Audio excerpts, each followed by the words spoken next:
forum, I will thoroughly explain myself kung bakit ganon ang nangyari at ganon ang desisyon ko.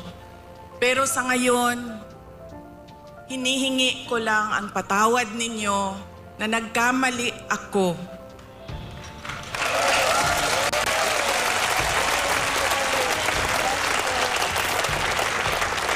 Nagkamali ako sa paghingi ng tulong at suporta niyo para kay Pangulong Bongbong Marcos.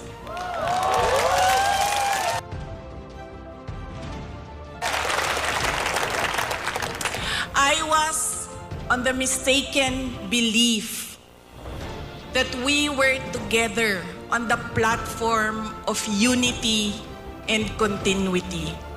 Nagkamali ako. Kaya hinihingi ko ang patawad ninyo.